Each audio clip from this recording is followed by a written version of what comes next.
Okay, so sa transaction na tayo. So may tatlong transaction: borrowing, returning, tsaka payments. Okay, first sa borrowing. Okay, so sa borrowing may steps yan. Show help or pwedeng wala. Okay, so dalawa yung step para humiram. Ito step 1, step 2, tsaka step 3. Ito muna yung gagawin natin, yung manual. So ang una, kailangan select yan, or search. Example 003, search. Ito yon. Okay, so kung mapapansin mo, every time na nagpapalit ako, napapalitan to. Ito yung list ng mga borrowers. Ito yung mga borrowers list. Ito naman yung list kung ano yung mga existing na hiniram ni borrower. For example, si Neri, wala daw siyang existing na hiram. Si Villanueva, wala rin. Pero si Helit, meron. Ito siya. Okay, next is ganito yan. So click mo yung borrower kung sino yung hiram, ano yung librong gusto niyang hiramin, tapos click yon ulit. So si Neri daw gusto niyang hiramin yung accession number 7, click mo lang tong button na to, yon, nakahiram ka na nun. Okay, si Helit daw gusto niyang hiramin yung accession number 5, click mo to, yon, ganun lang kadali, nakahiram ka na nun. For example, kung marami na yung lista, so 001, search mo yon, anong libro yung gusto niyang hiramin, accession number 10, click mo to, yun, nakahiram ka na nun. Ganun lang kabilis. Okay, so may isa pang way. Okay, itong way na to, F2. Okay, so example, dumating si student. Okay, tatanungin yung librarian, Iho, anong student number mo? Okay, so student 001 po. Okay, so 001. Okay, anong libro yung gusto mong hiramin? Anong accession number niyan? Okay, accession number 9 po. Okay, syempre si-checkin ni librarian yun eh. Ganun lang kabilis. Tapos ulit, isa pa. Okay, dumating ulit si iyo. Anong student number mo, Iha? 002 po. Okay, so anong titingnan ni librarian kung anong libre yun? Accession number 4 yun. Ganun lang kabilis, pak. Ganun. So ganun lang kabilis para humiram ng libro. So kahit wala nang without help, kaya yun. Ulit, F2. Okay, so anong accession number, anong student number mo? 001. Anong libre yan? Titingnan ni librarian yun. Accession number 3. Pak. Ganun nakabilis, nakahiram ka na. Okay, what if nagkamali? Okay, what if nagkamali? Okay, what if na ayaw palang hiramin ni Helit tong ni Villanueva tong accession number 10? Okay, ang gagawin ng librarian pag nagkamali siya, click mo yung check mo yan, click to remove. Okay, so babalik na siya dito sa list of all available books. Ibig sabihin kasi itong listahan nito, ito lahat ng libro sa library na hindi pa nahihiram. Ibig sabihin, nasa library pa, pwede pa siyang hiramin. Ito yung listahan na yun.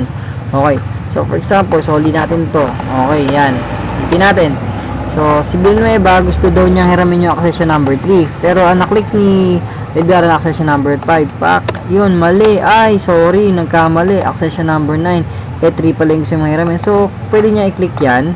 Okay, may babalik niya yun dito sa list ng mga available books. Tapos click niya ulit yung 3. Ganun lang kabilis yun. So ito, pag ginamit mo to, hindi to ma-audit as return transaction. Parang ito yung adjustments lang if error na magkamali si librarian. Kasi possible kasi siya. Yun, para hindi mo i-return dun sa transaction na return form. Dito mo na siya mismo i-return sa borrowing as parang wala lang. Hindi talaga siya as return. Hindi siya ma-audit as return yon. Okay. So okay na. Tapos na tayo dyan. So returning na tayo. Same sa borrowing, may help yan. Okay, dalawa yung way para makapag-return na libro. Una, hanapin mo or search mo. Okay, yan, search mo or manually hanapin mo ganyan. Search na natin. Okay, so si Neri daw, ganun din. Kung mapapansin mo, nandito yung mga libro na nasa kanila. Okay, yung hiniram nila. Okay, search natin yung Neri, 002 daw. Okay, anong gusto mong librong isoli? Accession number 7. Okay, ayan. So walang penalty yung kasi ngayong araw lang din natin yung hiniram, ngayong araw mo din yung sinuli. Okay, so ganun yun. Okay, so pwede ding madami yan. For example, gusto ni Helit isoli yung 2 and 5, soli natin yan pa. So magkakompute ng penalty yan. So ngayong araw lang din yan hiniram eh. Ito, hiniram daw ng 2.6, 2.6 ngayon eh. So walang penalty yan. Paano kung may penalty? Ang way kasi ng Ranja, ganito daw ang gusto nila. Magprint kami ng resibo ngayon kung may penalty. Magprint kami ng resibo kung may penalty. So si librarian nagprint ng penalty, Tapos, ibibigay niya kay student. Ngayon, si student, kailangan bayaran niya sa cashier yon. Pag nabayaran na niya sa cashier yung penalty, magpiprint naman si cashier ng resibo, i-attach na yun sa print kong statement of accounts, ibabalakit ngayon ulit saan si student. Ngayon, ipapakita niya sa akin yung nabayad na siya. Ito, ganito yan. Bali kasi, pag isinoli mo yan, ito January pa to. So, ano na ngayon? February na ngayon. For sure, may penalty to. Okay. Si Miss Hailey Trishel M daw, sa transaction 64, okay, 64, meron 360 na penalty. So, ipiprint ko na to. Bibigay ko kay student to. Ngayon, ang gagawin ni student, bababa siya kay cashier, babayaran niya to. Okay. Ngayon, ito mismo, ganto mismo yung mapiprint na resibo kasi. Okay, so pagbaba niya kay cashier, ibibigay niya to, babayaran niya to kay cashier. Ngayon, pag binayaran niya kay cashier, magpiprint si cashier ng sarili niyang resibo. Ngayon, i-attach niya yung resibo niya dito sa print kong to. Okay. Ngayon, babalik si student sa akin. Ipapakita niya itong na-print kong ganito, at saka kasama yung resibo galing kay cashier. Ngayon, tong 64 na to, kay transaction 64, ganito naman siya, para ma-clear siya. Okay. So, pupunta ka ng payments. Okay. So, kung hahanapin mo yung 64 na transaction number, okay, si Helit daw yun. Ito yun. Si Helit daw, si Miss Helit daw, nag-borrow ng libro na 003. Okay. Ito daw yung kung kailan niya binaraw, tapos kung kailan niya sinole, ito daw yung penalty. Okay. Kompleto naman yung details niyan eh. Okay. So, unpaid daw siya. Okay. Unpaid. So, yung prinin kong resibo, nung bumalik na sa akin, may kasama ng resibo na kay cashier na bayad na siya. So, transaction number 64 yon. Makikita ko naman doon sa prinin kong resibo kung anong transaction number yun eh. So, ito siya. Okay. Search. Okay. So, kiklik ko lang to, paid, para malinis na yung transaction number 64. Kung mapapansin mo, yung 64, naging paid na siya. Okay, paid na siya. So, malinis na yung, kumbaga si Helen, malinis na yung record niya dun sa transaction na yun. Okay. Paano naman kung gusto mo makita kung sino-sino yung mga estudyante na may mga utang pa?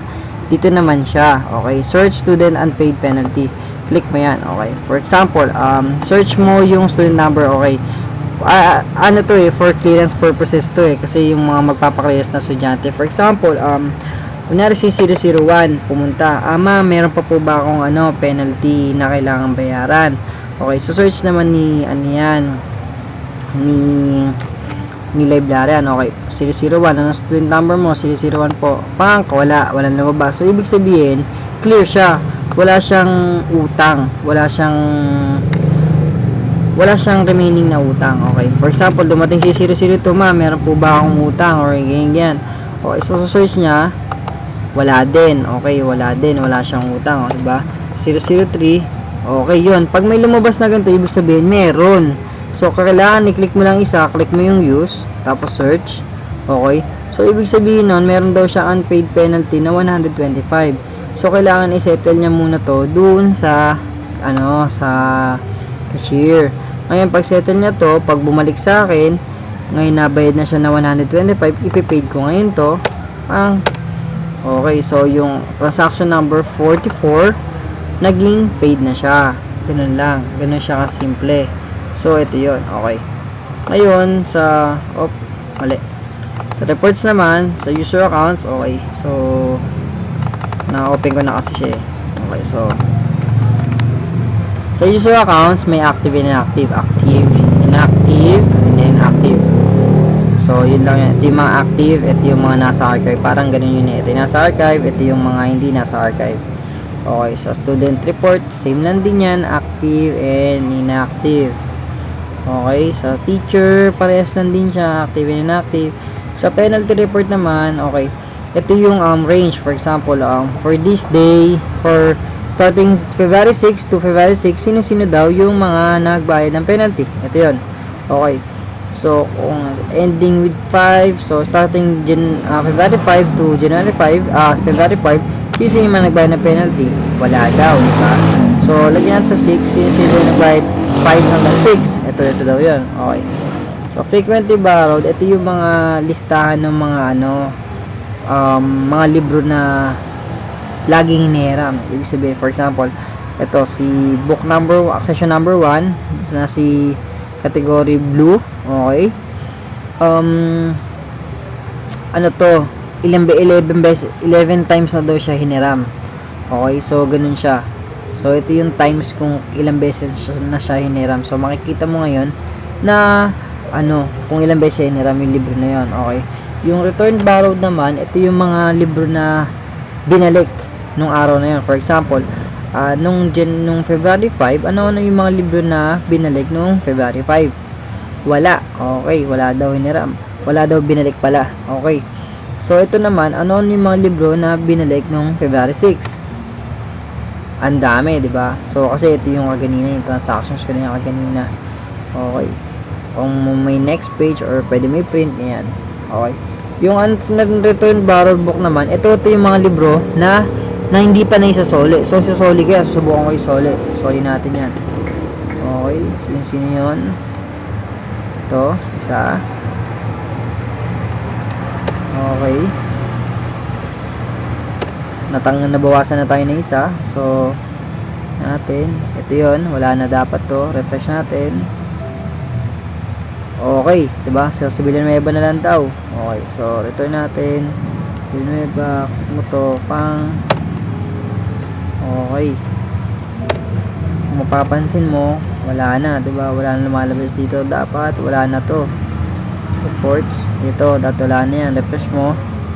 Okay, so nakita natin kung magana. So yun lang yung system po namin.